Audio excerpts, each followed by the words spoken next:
Well, hi, everyone, and welcome to another episode of the Auto Repair Marketing Podcast. I'm your host, Brian Walker, and I'm here with Kim, our co-host. Yep, I'm here. We just got back in from a lot of traveling. We went up to ASTE in North Carolina, up into New York, and then I got home for a couple of days and then headed right out to Vegas to Apex and SEMA. It was a very long trip. It was, but it was good. It was good. We got to see a lot of industry friends, and we had a good time. While we were at Apex, we taught a class that is about the 13 foundational marketing strategies for every auto repair shop. And that's what we're going to be talking about today. Yeah, I think we've only taught this twice. The first time we taught it was at Vision several years ago. We've had to update it.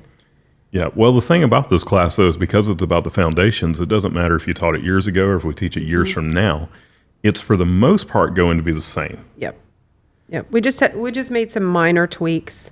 But yeah, it's a solid class, and really, it's kind of how your book is written. It's similar. I mean, we're highlighting all the same kind of things, so it's good. We've gotten great compliments on this class. So before we get too far into it, I want to thank our sponsor. So thank you to our friends at RepairPal for sponsoring this episode. RepairPal will introduce your shop to new customers through RepairPal.com, the largest site for auto repair. Learn more at RepairPal.com/shops. And by the way, Jamie, if you're listening, we looked for you at the RepairPal booth. We were going to try to sneak in a recording of a podcast with you, but we'll catch up with you soon, Jamie. So, all right, the premise for this class it's kind of built off of the question, what if everything you know about marketing is actually what's holding your business back? And, what we mean by this question is there are very often times that someone will come to us because they want help with their marketing, and they will start off by saying something to the effect of, well, I don't want to do Facebook marketing because I've tried that and it didn't work. Or, I don't want to do, and just insert whatever kind of marketing, because we've heard it all. We've heard everything from you don't need a website to email marketing doesn't work anymore. Yep. And it really is. A lot of times it's what you, what is that phrase? You don't know what you don't know. Yeah. So what you do think you know is really what's holding you back. And a lot of times it's just a myth. Yeah, well, a lot of times it's your past experiences, and for you, Facebook, in the example that I gave, Facebook advertising may not have worked because it may not have been executed well, and it could have been anything that was causing that. One of the other things that we will have happen sometimes is the shiny object syndrome. Now, I love shiny objects, you know that. But, when it comes to marketing, people will come to us and they're like, hey, I heard about this thing called, geofencing, or I heard about something called real-time bidding and programmatic media, and I want to do that for my shop. And we'll start looking into their marketing, and the basics, the things that every business should have, they're just not there. They're not right. So that's what we're going to talk about in this podcast today. And it's not to say that you don't ever do the shiny objects, because sometimes you do. Sometimes those shiny objects work really well, but you don't do them when you don't have the foundations in place. Right. And sometimes the shiny object is that person that walks in the shop from your local community and they're like, oh, I got this new thing. So let's dig in and talk about the things that you really need to make sure that you are doing first. Brian, what's the first one? All right. So the first one, it's kind of obvious, but you want to have a great website. And when we talk about having a great website, you need to make sure that there are things like, it's mobile compatible. It has an appealing design. It's got great messaging with strong calls to action. You've got a list of services, and I'm not talking about the services that every auto repair shop does. Pretty much everyone would expect an auto repair shop to do oil changes or fix check engine lights, but not every auto shop does four-wheel alignments, for example. So you want to make sure that you have especially listed out the things on your website that not every shop does, so that when people are doing a search, they can find that information. I don't know if we've ever done this before, but What do you think about listing, like if you're constantly getting called for things that you don't do, what about a we don't do this section? Yep. I mean, it's a pretty good thing to do to keep you from, your service advisors from having to field irrelevant calls. But what you do in that case is you find the non-competing people that do those things and recommend them right there on your website. That way, you're not fielding the calls, but also they will probably in turn recommend back to you the things that they don't do. Yeah. Okay. So then the types of vehicles that you work on, and I'm not talking about having a service page for every brand of vehicle that you could possibly work on. You're not going to have a page for Daewoo and, Yugos and all of that stuff. You don't really even need a page for the Chevrolets and the Fords and the Hondas and the Toyotas, because those are just your kind of basic day-to-day vehicles. It's the one where Unless the person you specialize in that. Well, if you specialize in it, of course, you want to let people know that you specialize in it. But when I'm talking about the list of vehicles, I'm talking about either kind of generalizing this type of vehicle, like we work on domestic vehicles or domestic and Asian, or especially if you do specialize and you work on vehicles that the people who own them consider them special. Because if you think that your vehicle is special, then when you are searching for a shop to work on it, then you will use that vehicle brand in your search. So do you mean like Jeep Gladiator people? Yeah. I mean, definitely 4x4 and off-road. If you just have the bone stock Jeep, you're probably not looking for that. But if you No, but I'm talking, you know what I'm talking about. The Jeep enthusiast people. Yeah. As an example. Yeah. But I'm especially talking about things like Mercedes, BMW. You get into the exotics like Lamborghini and Ferrari, or if you work on diesel pickups, the Power Strokes, Cummins, Duramax, then those are the things that you want to list out on your website as working on those types of vehicles. Then you want to make sure that you are showing some reviews on your website. And I don't necessarily mean every single review you've ever gotten, but you want to have some reviews scattered through your website. You definitely want to have online scheduling. I've had people say, I don't want online scheduling because I want my service advisor to be able to field the call. Well, your service advisors don't work 24 hours a day. And a lot of times people want to schedule their vehicle service late in the evening or very early in the morning when they're not working. Early bird drop off. Having a form that they can fill out so that they're not standing outside in the cold or the rain or the heat and having to fill out an envelope with a pen that doesn't work,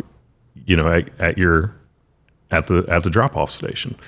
And then if your early bird drop-off is not in an obvious area, which I've seen so many shops where they're around a corner or behind, something, then make sure that you're giving people a really great explanation and maybe even pictures of where it's located.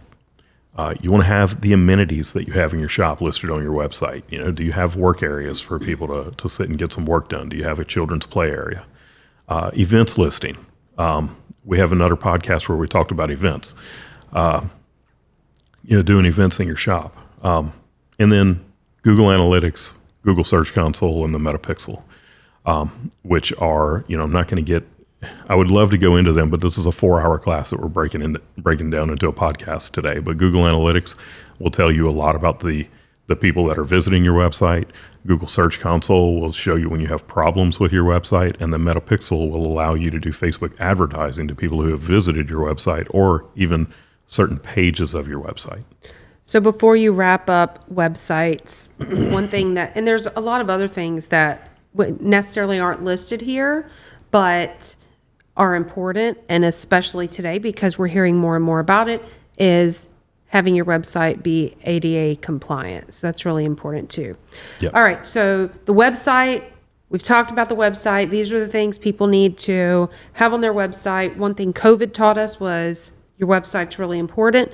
So if you're in the camp of, I don't really need a website, maybe this changed your mind. So you have your website. Now you need it to rank. So talk about SEO. Yep. So number 2 out of the 13 foundational things we're talking about today is to get your SEO right. Now, I have taught, 2 to 4 hour classes before on SEO, so I can't go deep into that. And it's something where I really need to be able to show you things. So it's very hard to do in a podcast. So I'm just going to kind of generalize here. You need to just highlight But it. you want to follow a proper optimization structure on your website. So your homepage should be optimized for your brand. Don't focus too much on trying to optimize your homepage for auto repair or all of these other things that you might do. Optimize the homepage for your brand, the name of your business. You want to have services pages that are optimized for the individual services that you provide. You want to have locations pages for each location that you have. If you only have one location, then you do your contact page. You optimize it for the location where you're actually located. And then you want to have a blog that is optimized for the overall topic of auto repair. And look, don't miss out on the blog. The blog is super important, and a lot of people get afraid of that because they're like, man, that sounds like a lot of work I have to write. And there's all kind of tricks to get around that. We need to do an episode on that. So you want to have that great blog. Inside of your blog, the types of content that you want to have your newsletter content. And when I say your newsletter content, the stuff that you send out in email or, it's going to be in an email newsletter. And instead of putting like an entire article in the email, you just put a little excerpt and you link it to your website. That way you get that traffic to your website. You want to have event wrap-ups. Again, we talked about events in another episode of the podcast, in another podcast episode, but you should be having events at your website, and you should be having events at your shop, not at your website. You should have events at your shop, and you should do wrap-ups on your website where you're talking about the event and telling everybody basically what they missed out on. Share interesting repairs in the blog. They ask, you answer. When your customers are commonly asking you a question, you need a blog post that answers that question. And then how-to posts where you're showing off your expertise. The other thing that you want to do is you want to get backlinks to your website. And I'm not talking about going and buying backlinks. Do not buy backlinks to your website. It'll get you in trouble. You will, if Google finds out you're doing it, they will penalize you or possibly even de-index you.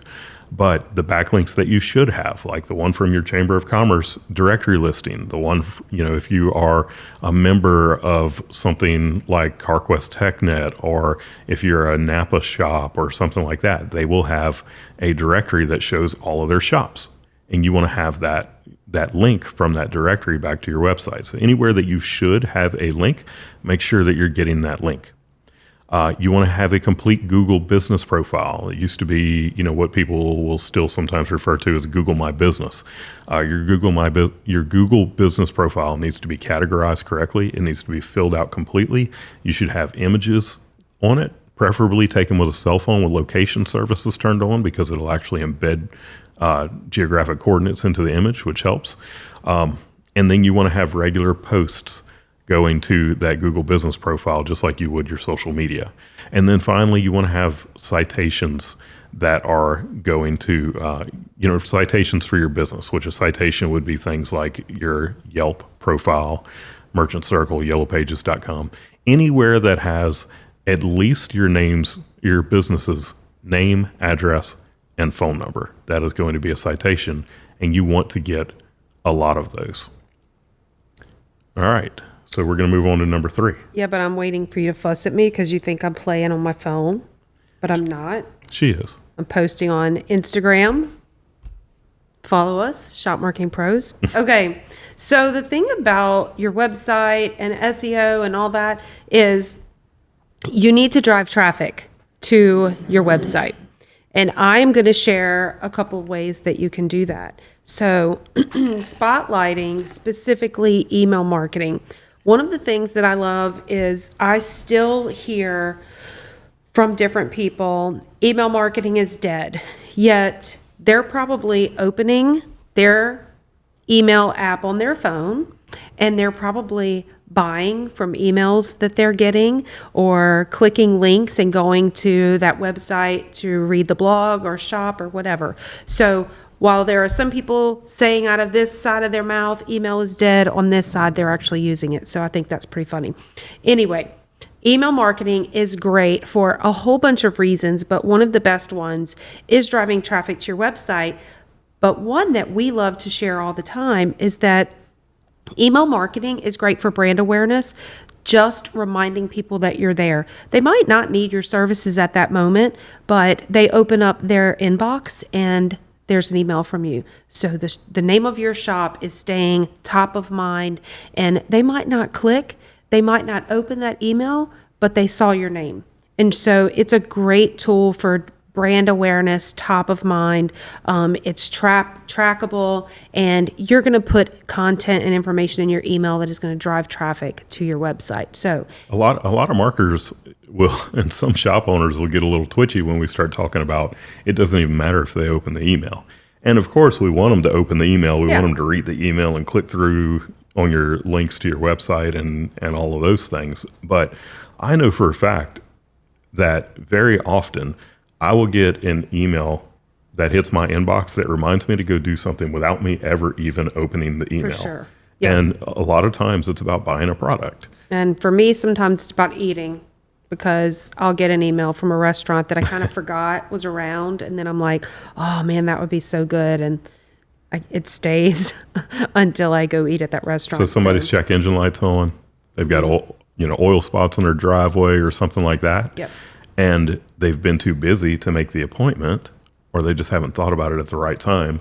And then you hit them with that email in the inbox. They never even open it. They see the name and they're like, I need to make an appointment. And they'll pick up the phone right then and do it. Absolutely. So email is not dead.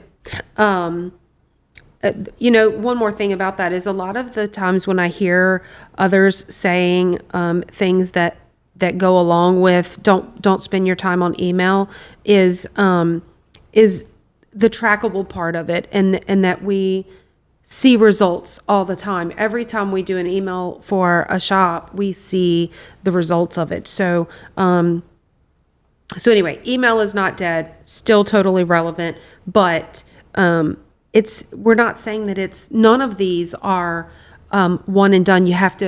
You can't do anything else. It's part of a whole toolbox of marketing that has different tactics and different things. Some things are great when it's a slow day. Some things are great as just brand awareness that you're doing on a continual basis. So think about each one of these as it relates to your shop and what's going to work for you. Okay, social media. I kind of have been named the social media queen for years because that's typically one of the things that people ask me about the most. But my favorite things about social media, even though while it's one of my favorite things to talk about, it's also one of the most annoying because it changes every single day. I was just doing a Facebook Live literally right before we recorded this, and there were things that were different about the setup for it. And I do Facebook Live pretty regularly. So even though it changes all the time, it's still really powerful, and it can easily be done by you, the shop owner, or someone in your shop. So it's a great tool for staying engaged with your audience because everybody is using social media. What I want to warn people about is it's easy to get wrapped up in, oh my God, TikTok is all the rage right now. I've got to be doing TikTok. Oh, Snapchat, I should be doing Snapchat. What I want to encourage people to do is find the platform that you are actually going to do. Don't do it halfway. Don't kind of dip your foot in the shallow end of the pool with TikTok and play with it just for a second and give up on it. Like, go all in, learn it, feel comfortable with it. When you get that into your routine and you're doing well, you feel like you've kind of perfected it, you've got it in your routine, you're doing well, then try adding in another one. Don't try to do too many of them all at one time because you're going to get overwhelmed and give up on it. So pick one and stick with it. Think about what is causing you. I always use the reference, slow your scroll. I pick up my phone and I go to Facebook and I'm sitting here and I'm looking through, oh, wait, what was that? What causes you to back up and kind of scroll back up to see what was going on? Well, it just so happens to be a video from Chris Enright at Enright Auto. So what's causing you to slow your scroll? maybe even have a conversation with social media users that are your customers or your potential customers, and ask them, what do you respond to? What are you engaging with?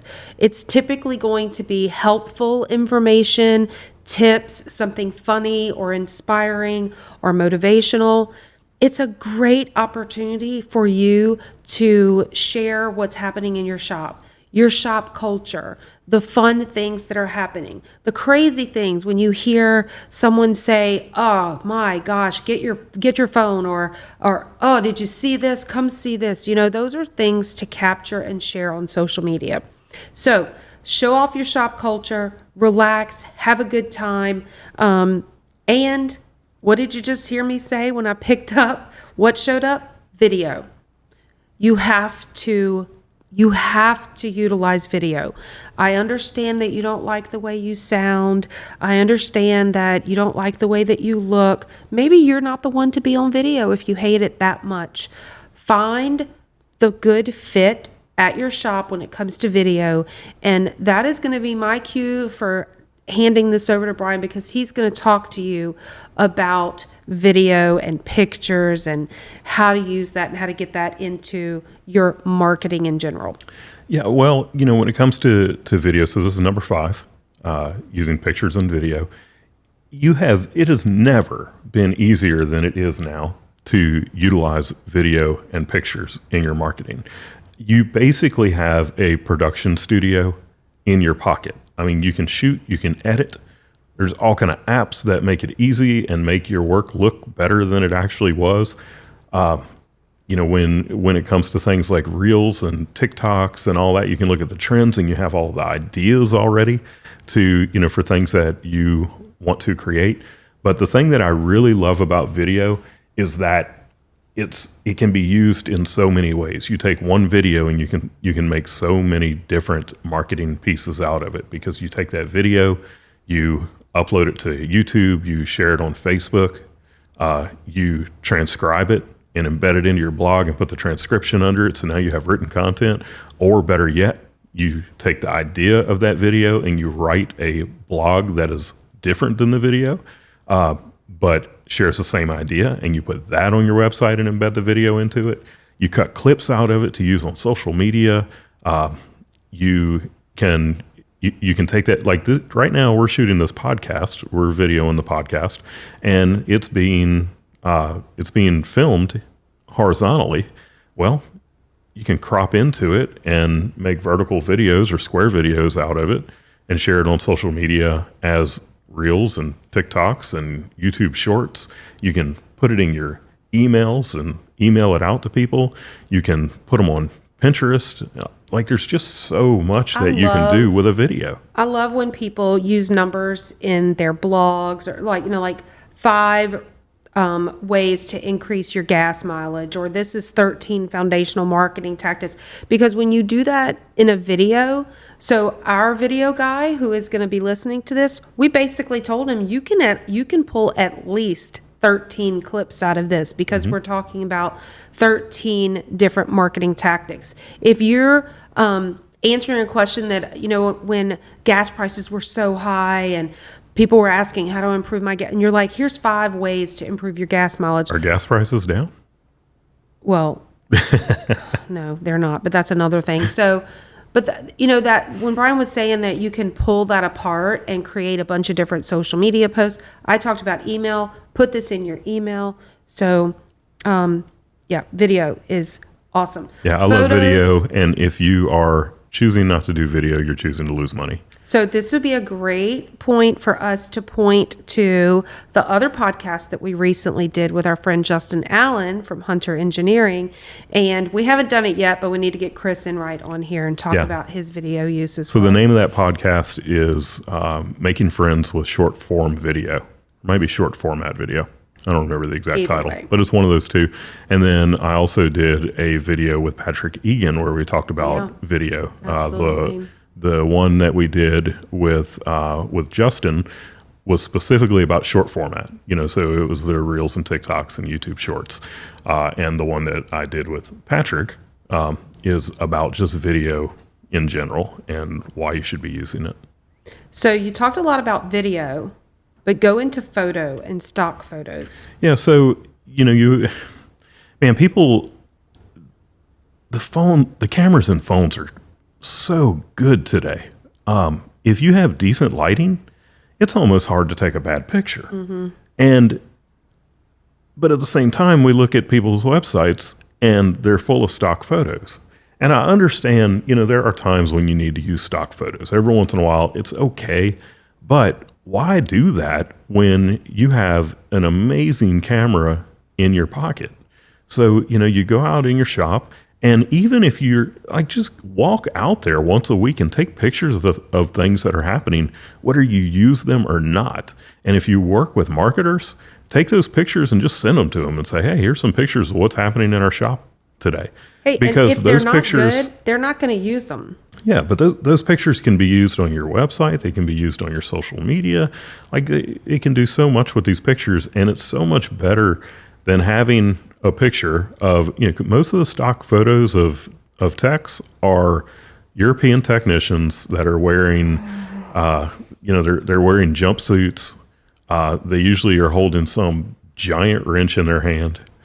The car that's next to them, has the wide European license plate on it. And it's like, okay, this was obviously not taken at your shop. So go out there with your phone and take some pictures. And you know what? If you're just terrible at taking pictures, go on YouTube and do a search for how to take great pictures with a cell phone. And you will find so many videos about doing that. And it's little tips, because right now I've gotten into video editing. It's just something that I've been having fun with. I've really enjoyed it. But the difference between taking a picture at eye level and taking a picture way down low, in a different, from a different point of view than eye level, the things that you see every single day, take something that would be boring because you see it every day, and it adds and I know we're talking about pictures here, not video, but it adds a cinematic type feel to it. But there's all these little tricks about how to take great pictures that are the simplest things in the world. If you just go do it, and you'll be like, man, and then using things like portrait mode and stuff like that. I'm holding my lips because this is a hot topic for me. You remember when Carm used to do these like really short episodes? I forget what he called it, on the record or something. And it was like a rant. Yeah, that's it, for the record. I'm a super positive person, but for some reason, when I lose my mind and I go jump on Facebook Live and I do a Kimmy K rant, people respond to that. I don't know why, but we need to move on, because this photo and stock photo thing works my nerves, and we see it all the time. Well, calm down and let's move on to number 6. Yeah. Okay. So number 6 is boosting posts, which I love to talk about because this is so quick, so easy. It's also inexpensive, and a boosted post is very different from a deep, full-on Facebook ad. A boosted post is literally a post on your Facebook page that you see the little blue boost this or boost post button that people are often afraid to click on because they think they're going to break Facebook or they're going to break the internet or something. You're not. It's very easy. Just click the blue button and follow the directions. Now, with that said, don't go with Facebook's recommended audience, because another rant. Here we go. Can't help it. You gave me this one. So really fast, I have been tagged in a bunch of Facebook boosted posts lately from friends in the industry where they are literally commenting on another shop's boosted post.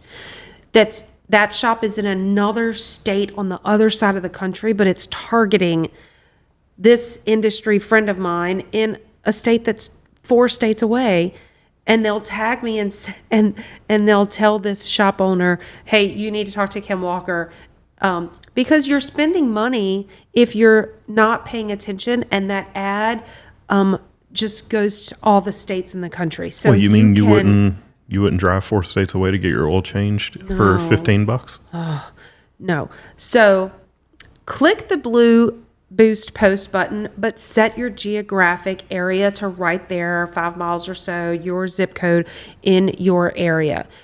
These are not expensive. Drop $10, $15 on it and see how it does. But my favorite tip about boosted posts is boost the post that's already doing well, right? I don't know why that's such a shock to so many different people, but why would you put money on a post that's crap and it's not really working? So look for the post where people are engaging, they are liking, commenting, they're sharing, they're clicking the link. It is proving to be a good organic post. Drop some dollars on that to make it perform even better. There's a saying in marketing that's it goes, look for the billowing sails, and it's an old sailing term, and the whole idea behind it is the things that are working well, do more of that. Mm-hmm. Exactly.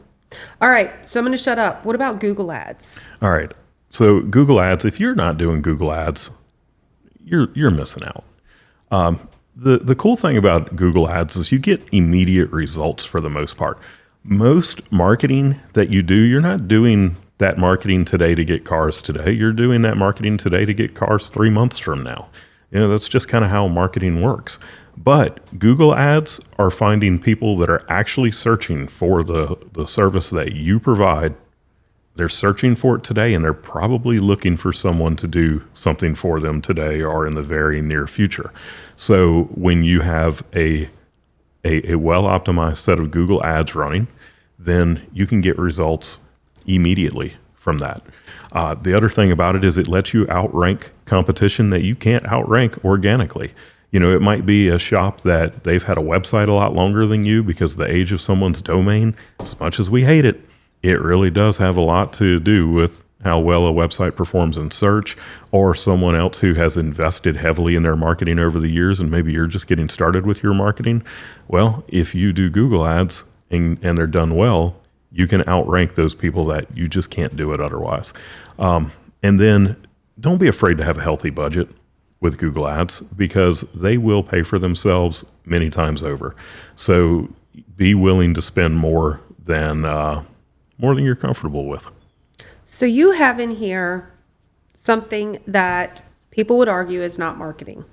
And I think we've written a blog before about that's not really marketing. Yeah, I love talking about stuff that people don't think is marketing, but it really is. Yeah. So this next one, I love that you're going to talk about because when you don't do this, you really learn that it's marketing. Yeah. Yeah. So number 8 is be nice to people. And marketing, the experience that you provide for people is absolutely marketing. It's probably, it might be the most important thing that you do when it comes to marketing, because when you provide a great experience, you don't always have to have the beautiful shop. You don't always have to have the newest tools. And your shop, it might not even be clean. It might be dirty and have junk cars all over the place. And look, I'm not advocating for that. That's a terrible, you don't want to do that. But what I'm saying is that if you have amazing, friendly people who provide a great customer experience, then you can overcome a lot of other things that may not be exactly like they need to be. So being nice to people is one of the best. It's one of the best things that you can do in your marketing. That's the kind of stuff that people will go tell their friends about. They, when you fix a car, the car's just fixed. It's fixed or it's not. And from a customer standpoint, there's not levels of, oh, they fixed my car better than anyone else. They just know that their car is fixed. But when it comes to the experience that you provide for people, that is something where you can outdo all of your competition. And it's something that you should be focusing on and working on getting better at all of the time. People don't tend to go, and we're going to talk about reviews in a second. People don't tend to go write reviews for mediocre service. Just the customer service is in the middle. It's kind of neither here nor there. It's often the extremes. It's when you've gone over and above, and it's exhausting, but it's also the right thing to do. And we love to say all the time something that we didn't coin, everybody else says it, but we talk about it all the time, and that is that people do business with people they know, like, and trust. And how does that come about? Because you treat people good. You treat them, someone said something recently that goes against the grain when most of the time we've been taught to treat people the way you want to be treated. Someone actually said recently in a meeting that we were in, treat people the way they want to be treated. So we think about the way I want to be treated, but when you really stop and think about the other person, it really causes you to be a little bit more intentional about your service and how you approach that. So with that said, I just told you that the extremes is what causes people to write a review. So how do you get reviews? How can you focus This is number on 9. that? Yep, we're on number 9. Is ask them. You have to ask them. When you're in the middle of or when you're at the end of your service and the service advisor is spending that time with the customer, they're picking up their car, you know that they're happy. Ask them in that moment. There are also incredible tools available to make this process really easy. Your shop CRM probably has this built in.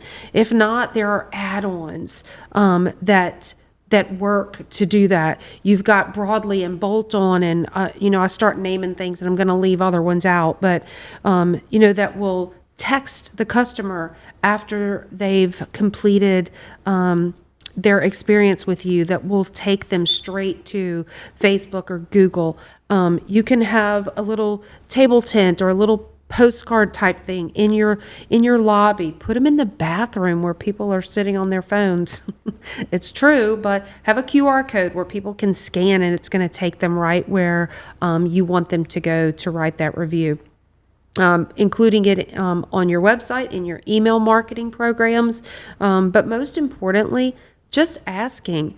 If you tell them how important it is to you, then people really people love shopping local, shopping small, supporting their community. This is a great way for them to be able to do that. So think about just literally asking. And then along those same lines, we love to share with our shops to kind of further entice people to do that. A lot of times they need ideas. You would think that writing a review is not a big deal. I write reviews all the time. It comes natural to me. I love doing it.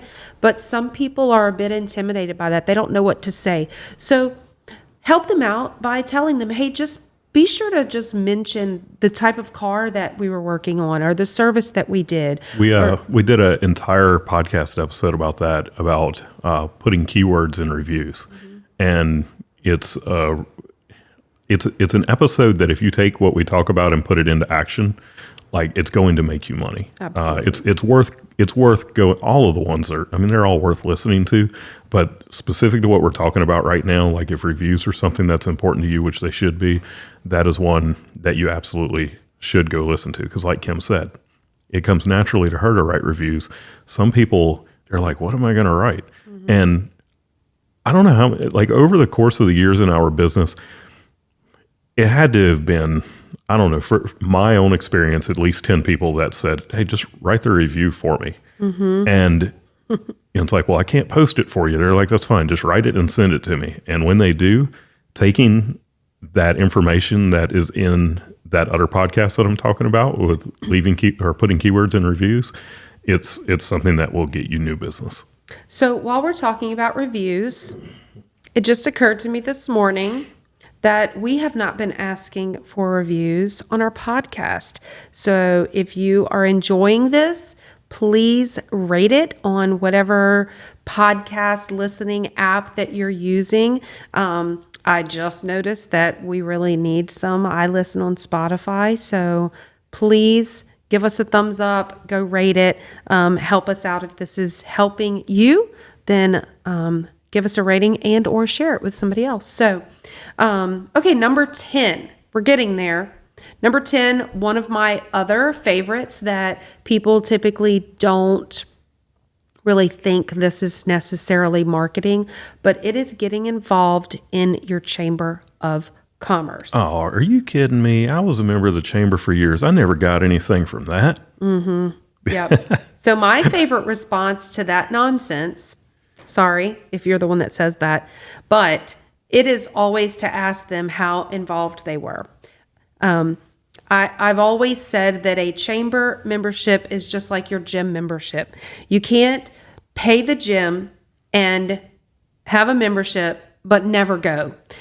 It is up to you to You can, put the but work in. you can't expect to get results that way. Well, right. Yeah. You for sure cannot complain that you didn't get fitter, stronger, lose some weight, get healthier if all you did was pay that gym membership and you never showed up. So every chamber, I say every, maybe your chamber is not so good.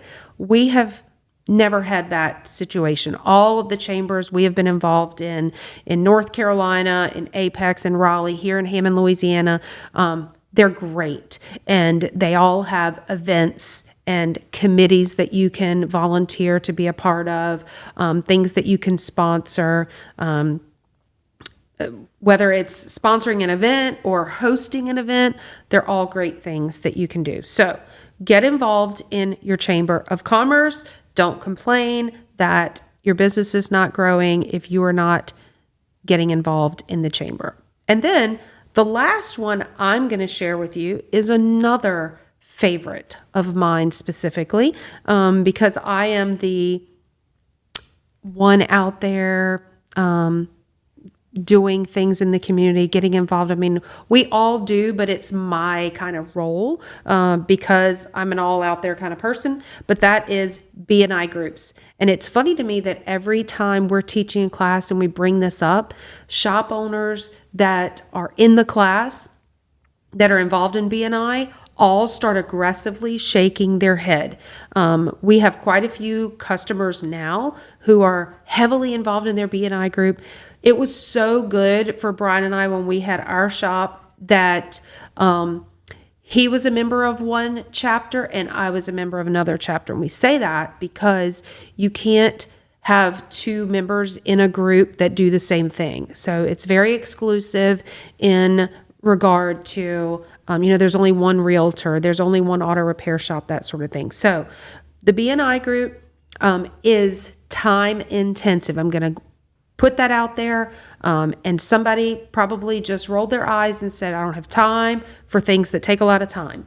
Well, if it's not you, find who in your shop can go attend the B&I group. It is a weekly meeting, and depending on your average repair order, probably 1 to 2 referrals from that group is going to pay for your membership.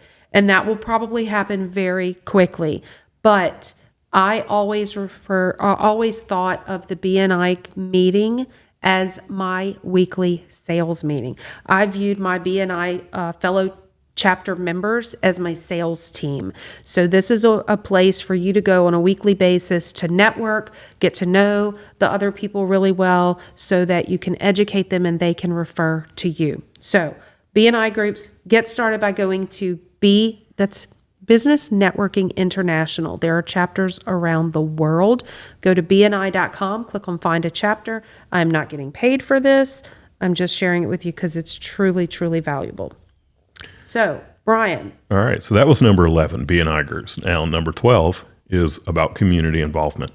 And I like to talk about this one because it's something that I did not personally really believe in that much in the beginning.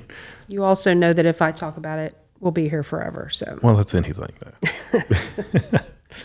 So, with community involvement, it could be anything as simple as sponsoring your local Little League team, which are you going to be able to measure return on investment on that? No, absolutely not. You're not going to be able to do it. But you ever hear the law of reciprocity? It's just one of those things where you kind of put good out there and good comes back to you. You have to do these kind of things. But my favorite example of community involvement was what we did at our shop. This was when we lived in North Carolina. My wife and I, I should say Kim and I, since she's sitting right next to me. It sounded so weird when you just said that. I'm like, I'm right here. Yeah. So Kim and I We are both from Louisiana, and this would have been 2005, right? Hurricane Katrina.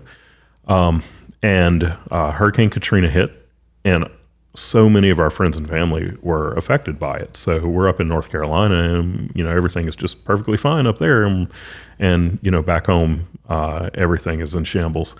So we said we're going to just put it out there. If anybody wants to drop anything off at our shop, we're going to bring it down to Louisiana, because they were asking for things like water and diapers and all that stuff. And we're thinking we're going to put this in the back of my F-250 and drive it down there. Well, the local radio station picked up on the fact that we had turned our shop into a drop-off center for supplies for Katrina. And next thing you know, we filled up two of the shorter tractor trailer loads, where you'll have one truck that's pulling two trailers. We filled up both of those trailers, and thank God, someone who lived in the neighborhood behind us that was also from Louisiana had a connection to the trucking company and was able to get those trucks and the driver and the fuel and everything donated. But when we did that, the entire purpose of doing it was just to do something good for all of our people back home in Louisiana. And what actually happened, though, was for years after that, we asked every client, how did you hear about us? And they would say, well, you were having that Katrina drive and I dropped off some supplies. And next thing you know, they're a client. And anytime that you have the opportunity to get people into your shop, and that's why we love to talk about hosting events at your shop, but that community involvement, it could be something like, a canned food drive or Toys for Tots drop off, or doing the car care events. I love talking about, Boy Scouts and Girl Scouts and helping them earn their merit badges. Your shop can do that, and, you get parents and kids inside of your shop. They're experiencing your shop, your staff, and, when they need a repair, they're very likely to come back to you. So community involvement, you want to do it with the heart of giving, but it is going to lead to receiving. It's just kind of how it works. All right. And then number 13 goes a lot along with number 8, which number 8 was about be nice to people. Number 13 is actually fix the cars. And that's another, that's another one of those that it is marketing more than you think it is. If you fix the cars and you're nice to people, then you're going to get referrals. There's two things that we often see that are trends in reviews. One is always fixed right the first time. Yep. Or comebacks.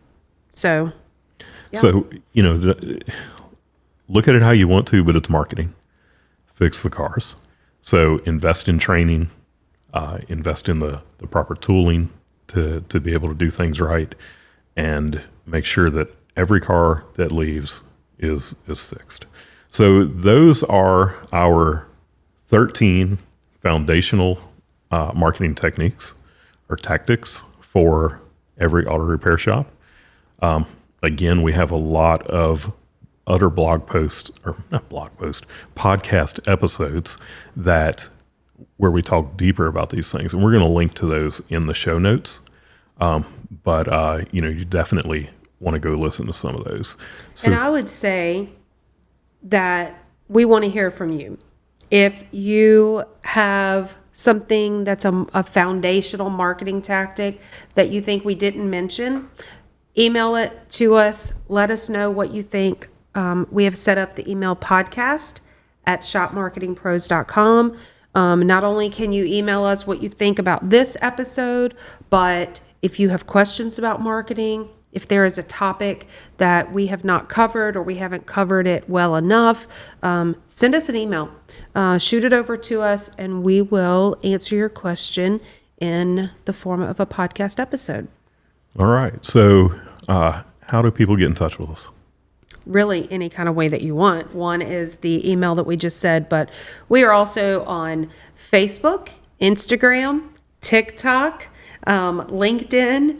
But we also are, what was I was going to tell you? So we talked about that, but we have the book as well. So if you have not picked up this book yet, we would love to have you. I'm going to share it here on the video. But if you go to shopmarketingpros.com/book, that's where you can find all the details about the book Brian wrote, The Ultimate Guide to Auto Repair Shop Marketing.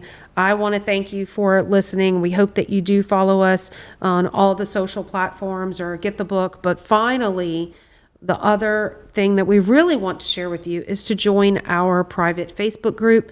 If you go to Facebook and do a search for the Auto Repair Marketing Mastermind, we're approaching about 550 people in that group. It's pretty involved. People are posting questions and sharing helpful tips in there. So jump in, go request to join. We'll let you in. All right. Well, thanks again for listening to the Auto Repair Marketing Podcast on Aftermarket Radio Network. There's some other great shows on the network, and you can find them at aftermarketradionetwork.com or on your favorite podcast listening apps like Spotify, Apple Podcasts, Google Podcasts, and many others. Tune in for another episode next week. And until then, go fill those bays.